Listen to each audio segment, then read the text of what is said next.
What's up, guys? It is July 5th. Hopefully you had a kick-ass 4th. Mine was traveling. So I was looking at it from airports. Got Patrick back on. Since I was traveling, I don't have as much data and details I normally might have, but of course, this guy doesn't not look at. I think that is his vacation to look at market shit. So what's up, Patrick? How you been, brother? Good morning, brother. Thanks for having me on again. How was your 4th? It wasn't bad. We had family over, we cooked a little bit and the kids swam and the wife swam and we just had a nice little enjoyable time together, watched some firecrackers and, kind of relaxed a bit. Fun. I could hear him where I was at. I didn't go see any of them because by that time I was wiped. Going from West Coast to East Coast and Yeah. then time adjustment and all that kind of stuff. And then just it's really stupid how you get tired going to an airplane to sit for 3 hours, Right. then just go to another airplane to sit for 2 hours, and somehow you're wiped out. Yeah. But I got wiped It out. happens. It's a That's how real it thing. works. Yeah, human. Yep. It's very interesting. And then of course there's other physiological things that happen to you when you're traveling. Mhm. I've had different doctors tell me weird stuff that happens to your body that you have to work out and work out of your system, drink a lot of water, which is what I'm doing. So Good. there's been some shit going down over the last few days. I've got your text this morning where it's like, bro, did you see this mess?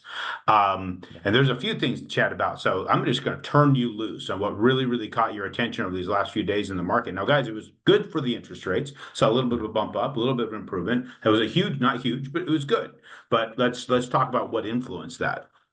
Yeah, today was our highly expected non-farm payroll. Obviously, you're really nervous rolling into a Friday after a holiday, right? Because there's not a lot of reaction time. So for the June payrolls, market was looking for 190,000 jobs created. We came in at 206.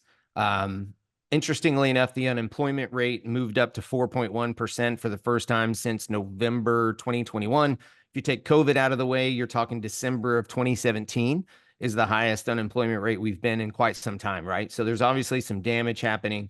The biggest factor, obviously, the unemployment rate was big today and mortgage rates improving, but the biggest piece was the downward revisions that you and I have continually talked about time after time after time, where the BLS revised downward both May and April's job numbers by 111,000 jobs.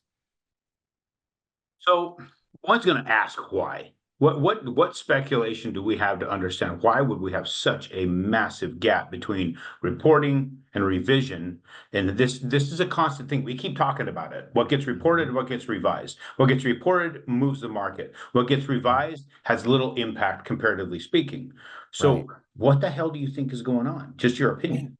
If you look at even last month, I mean, we still would have missed, right? Because the market was looking for 185,000 May jobs. So if you take May into consideration, that 272 print was a 47% miss, but had it been accurately reported, that's an 18% miss. And you and I both know that's two specifically different market reactions at the time of the release, right? So the only time you ever research this and you really dive into it and you study really smart people, the only answer you ever get is that the data is so evolving, right? There's just so much that goes into it, blah, blah, blah, blah, blah.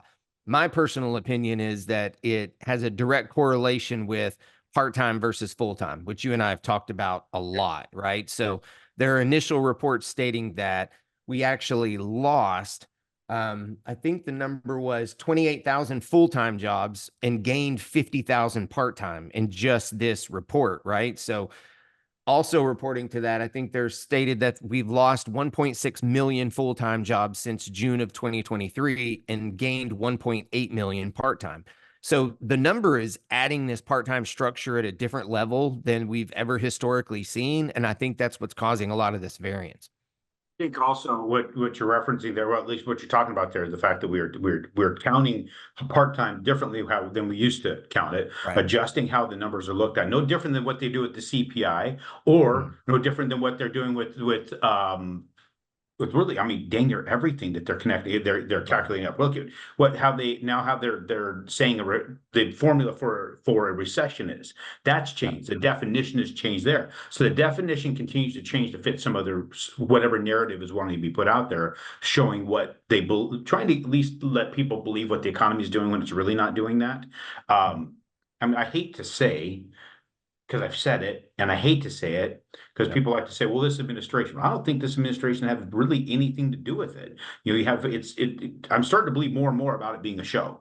Right. Mhm. There's more going on in the background. There's more manipulation happening. The people who put up front are not the people pulling the strings. There's no freaking way. And if we really want to get down to it, and we don't want to go into a politics discussion too much, but just to illustrate it, you take a person just like our vice president. I think they give her a script every time. It's like, you need to go out there and sound like an idiot.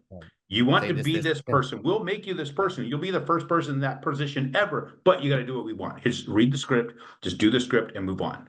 Right. So there is things happening in the background. There's strings being pulled, there's levers being pushed, there's buttons being hammered on to take us some direction. I don't know what that direction is, but ultimately what it really shows to me is we don't have the control over damn near anything. Was it the what's his nuts came out? Kennedy came out this last week talking about they're going to own all the housing. They own most of the market. They're going to own all the housing. Guys, if that doesn't alert you, just look at that article. It's there. I don't have it up, but it's out there. It's just he just had that conversation. If you don't do what we're talking about, which is start and keep investing in single families. Get those houses. These rates right now with inflation are nothing. You're not paying the interest back.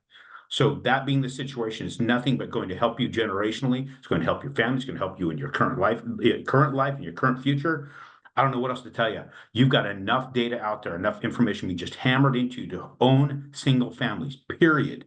So let's get into the chart stuff so you can kind of talk about the influence that you see with the jobs and all that. This I'm looking at the 5.5. It's a different chart than what you probably are staring at typically, but this is just what I'm showing my influence of price action because I use the 5.5 for other things, a lot of bulk lock deals. But let's Mhm. take a look here. I think at the 6.5 is what I see a lot of things being locked on lately. I don't know about you. Yeah, the 6 is the highest volume traded coupon right now. So it, for me, for inter-trade movements, the highest traded volume is the one that you should probably pay close attention to. Now, a Yeah, lot of for secondary guys would me, disagree with me on that, by the way.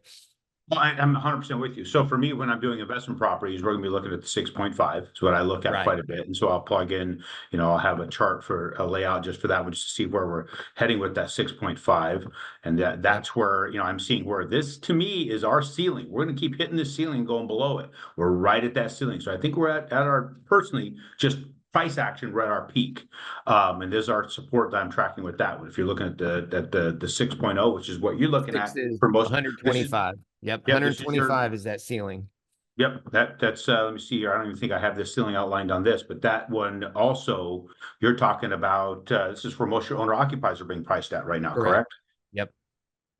Yep. So Yep. That 125 level is kind of that max. So if you look at those two little candles right there, you're kind of at the top of that right there, somewhere right in that range. That's somewhat of the peak. If you go back to the first part of February when we started to realize that the market wasn't going to see 6 to 7 rate cuts, we've only been above that level 13 times. So from February the 1st. So that's a very strategic place for the 6 to be, which is just up a little bit.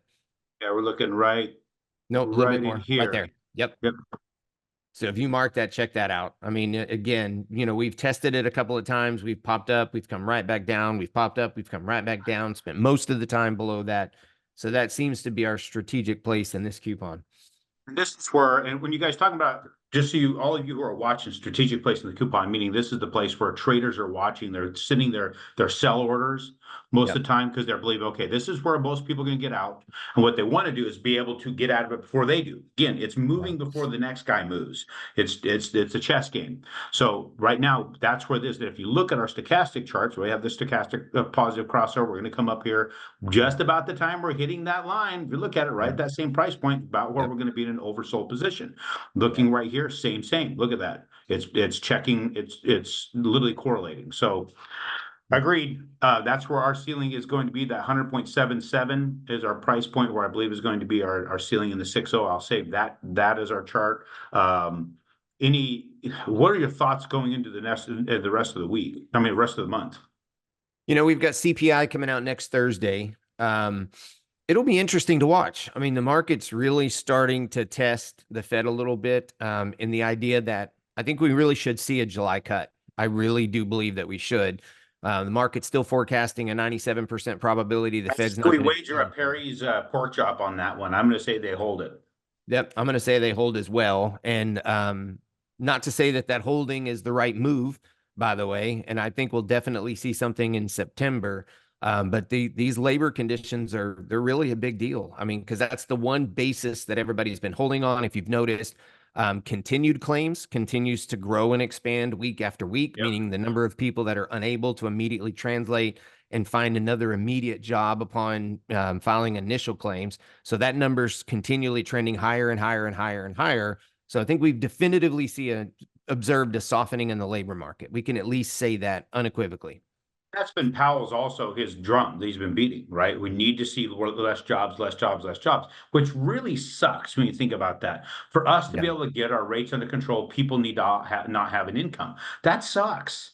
That Yeah. really sucks. But what you have to do is we have to slow down people's consumption. We have created this consumer-based economy. We've created this economy that is so it needs instant gratification Mhm. that we have to get everybody back. And we have done a disservice within our industries and within our country, getting people so pushed to wanting something all the time, needing something new, need that dopamine hit. Then there's no such thing as savings like it used to be. The Right. dopamine hit from looking at your savings account doesn't exist. The dopamine hit of having the Amazon truck pull up, that starts hitting all the time. And you mean people have shit sitting on their counter right now unopened?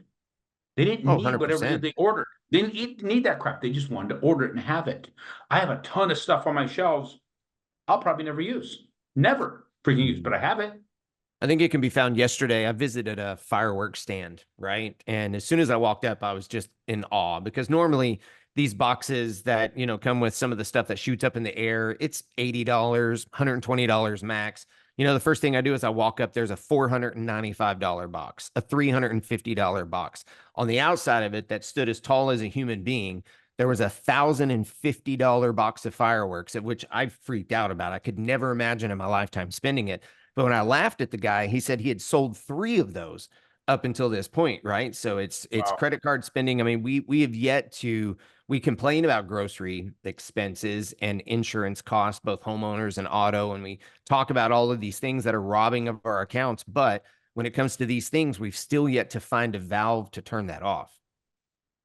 And with the other valve that we have a problem with is government spending, right? That's what, Even yeah, local you and I were governments, right? talking about it. They're supposed to be able to operate. Their job was to collect the money from the group, right? It's almost like an HOA. Keep the roads going, keep the infrastructure in place, keep the power on, keep the water up, make sure that all of those things are in place. And if since they started Social Security, keep locking that somewhere so whoever put it in will have that money for the future. And then they were supposed to make sure that we had defense. Period. That's it. We've gotten so involved in shit that has no bearing on anybody that's taking all our money. So people that don't like the fact that roads are not getting fixed, they don't like how some of this stuff, maybe you should stop with having the government get involved in this emotional bullshit and spending so much money on emotional stuff and not to get into the overseas crap that we're dealing with. But that I don't want to push into too much. I gets it to where it shuts people off, which it shouldn't. We should be very concerned about what we're dealing with. Every problem we have as far as our economy, a problem with happening with our inflation, problem with happening with our infrastructure, with our defense, with some of our laws, all this stuff has everything to do with who we're putting in there and allowing to make decisions that shouldn't be made. Period.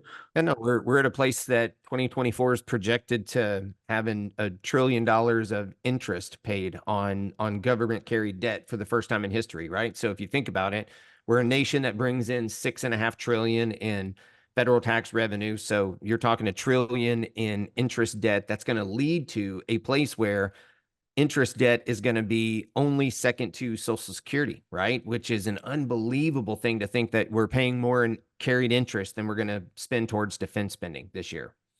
That's the real problem that market participants are focusing on. Massive problem. I don't know how that gets fixed without without a mushroom cloud. Sorry, Well, and that's the that's problem that everybody's having is we've yet to create a tax plan that's going to attack this. We've yet to create a debt reduction plan that's going to create this, right? So the market's seeing that, hey, we're observing there's a problem, but nobody's creating a plan to help fix it. So it's just utter chaos. Problem with a plan to fix it is it has to be extremely It's going to uncomfortable hurt. for a couple of Yep. decades. It's And going to hurt. nobody's willing to pull that band-aid, because the second somebody does, they're the evil prick that's making my life miserable and I want him out. But Right. right now, our lives are already being made that way. We're going to get there anyway, guys. It's all going downhill. The train is finding its place to derail. It's just a matter of, are you going to be there with your lawn chair, your chips, and your beer or not? I think that we're all going to see it sometime, hopefully not in our lifetimes, but it has to happen. We don't have a choice. It's got to happen. Any final words, brother? No, I mean it's a good thing that hopefully we're now at the place where we're going to see this downward trend in interest rates that we've been talking about for some time. I mean it's going to be difficult for everyone to take advantage of, because we're still sitting at historically low inventory levels. We'll continue to be at that space, so it'll make things challenging. But for those that are sitting on the sidelines, it's vitally important that, I know you don't want to take on a 7% interest rate, but it's better to take on a 7% rate at 350 than it is to get 6.25 at 400, right? Like, because the payment's actually higher at 400 with the lower interest rate. So execute today before the competitive bidding and all those other factors start, right? And then just refinance that debt in the future, because you may miss the window if your plan is to wait until everybody else comes back into the market. Let me just define that again for you guys. If the rates go down, the prices go up, period. We know that. It doesn't change that. Get your price today. It's going to work that way. And here's the other thing. If you're waiting, saying, well, I'll just get in and I'll find my place when the rates go down. Well, we're talking to real estate investors. This data is going out to my database of real estate investors. Here's my thing, guys.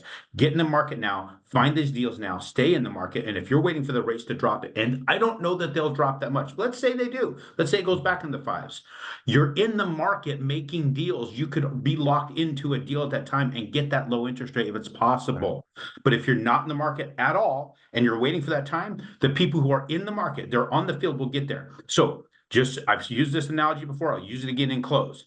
If you want to be on the highlight reel, a star football player doesn't sit his ass on the sidelines and try to figure out the best play to jump in there to get on the highlight reel. No, his ass is on the field the whole freaking game, both sides. You got to do the same. Get in the game now. Don't worry about the interest rates. And if they do come, you'll already be in the game and you'll take advantage of it. If they don't, you'll be so far ahead of people that sat there on their ass. So appreciate you, Patrick. Appreciate you guys for watching. If you have any questions, like, subscribe. We are going after these single families. We're finding the people with the inventory. We're going to get you hooked up with the inventory. We're going to get you the best deals we can. Come to us. We'll help you figure it out. Appreciate you, man. Got it.